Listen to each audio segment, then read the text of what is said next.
Assalamualaikum warahmatullahi wabarakatuh. Perkenalkan, nama saya Della Wika Febrianti. Saya dari Prodi D3 Rekam Medis dan Informasi Kesehatan Setia Malang semester 1.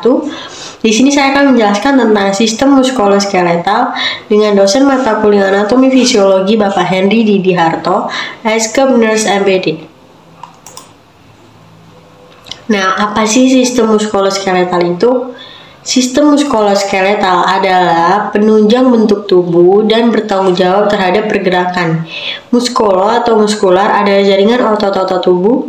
Nah, biasanya bahasa ilmunya itu adalah miologi. Sedangkan skeletal atau osteo adalah tulang kerangka tubuh. Biasanya bahasa ilmunya itu adalah osteologi. Nah, muskuloskeletal ini disebut juga lokomotor. Yang pertama itu ada tulang skeletal atau skeleton. Nah, tulang ini adalah jaringan yang paling keras di antara jaringan ikat lainnya yang terdiri atas hampir 50% air dan bagian padat, selebihnya terdiri dari bahan mineral terutama kalsium kurang dari 67% dan bahan seluler 33%. Nah, fungsi tulang ini beberapa diantaranya itu yaitu yang pertama ada mendukung jaringan tubuh dan memberikan bentuk tubuh. Yang kedua melindungi organ tubuh seperti jantung, otak, paru-paru, dan jaringan lunak lainnya. Ini di sini ada beberapa klasifikasi tulang. Yang pertama ada tulang panjang atau long bones. Biasanya berfungsi sebagai pengungkit atau pengangkat beban. Terdapat pada tulang anggota gerak atas atau bawah, the upper and lower extremities. Contohnya humerus, tibia, femur, ulna, dan metacarpals. Yang kedua ada tulang pendek atau short bones. Ini tuh berbentuk cuboidal atau kubus. Contohnya tulang pada pergelangan tangan atau carpals dan kaki atau tarsals.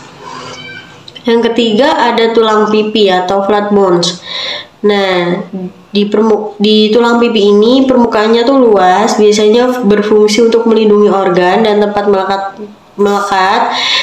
melekatnya otot. Contohnya kranial, frontal, parietal, occipital, temporal, tulang iga atau costa, dan tulang bahu atau scapula. Nah, yang keempat ini ada tulang tidak beraturan. Itu biasanya disebut irregular bones. Nah, bentuk, ukuran, dan permukaannya tuh bervariasi. Contohnya tulang belakang, vertebra, yang selanjutnya sacrum, koki, temporal, sphenoid, nasal, zygomatic, maxilla, dan mandible, dan banyak lainnya tentunya. Yang kelima ada tulang sesamoid. Tulang ini merupakan tulang kecil di sekitar tulang yang berdekatan dengan persendian dan didukung oleh tendon dan jaringan fasial. Nah, bentuk dan konstruksi tulang ini ditentukan fungsi dan gaya yang bekerja pada tulangnya. Contohnya tulang patella atau cup lutut. Ya, selanjutnya ada kartilago atau tulang rawan. Nah, tulang rawan ini terdiri dari serat-serat yang dilekatkan pada gelatin kuat tetapi fleksibel dan tidak bervaskuler. Selanjutnya sel-sel tulang rawan yang disebut chondroblast. Sel-sel chondroblast mengeluarkan matriks yang disebut chondrin. Ada beberapa macam-macam tulang rawan. Yang pertama itu ada tulang rawan hialin. Matriks mengandung serat kolagen dijumpai di ujung tulang rusuk. Yang kedua ada tulang elastin.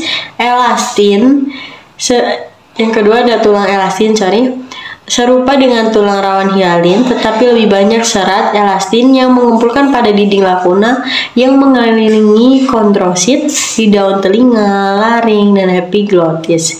Yang ketiga ada fibrocartilago. Matriksnya itu tersusun kasar dan tidak beraturan tentunya. Terletak di cakram tulang belakang. Yang selanjutnya ada ligamen atau simplik. Ligamen itu adalah suatu susunan serabut yang terdiri dari jaringan ikat. Keadaannya tuh kenyal dan fleksibel.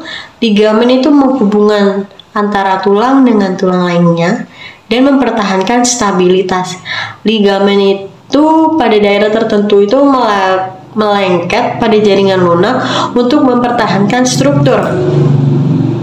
Selanjutnya ada fascia.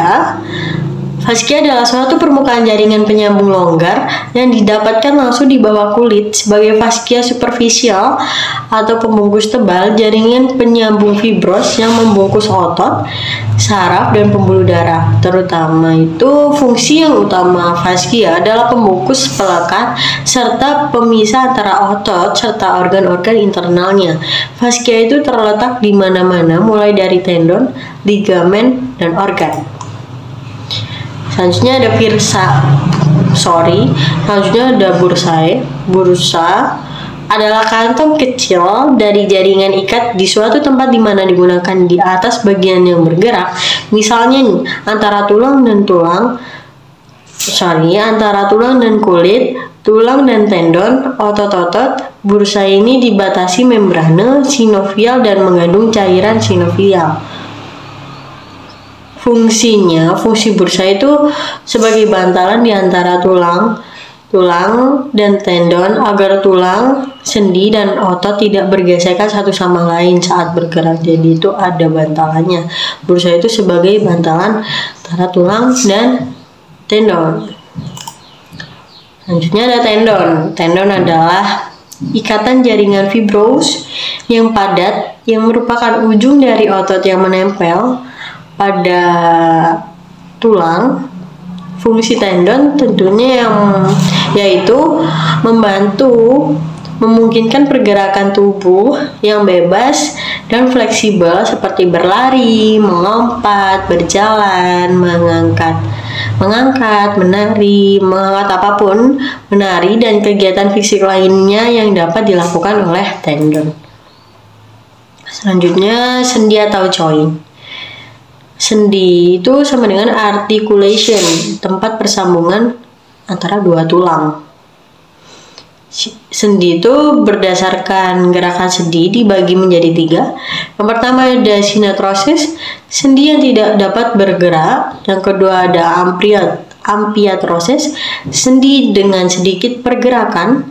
Yang ketiga ada diatrosis, sendi yang mampu bergerak bebas.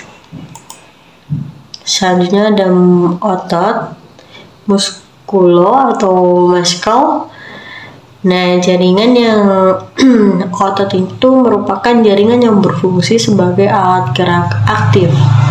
Otot merupakan jaringan pada tubuh manusia yang dapat berkontraksi atau mengerut dan berelaksasi atau mengendor.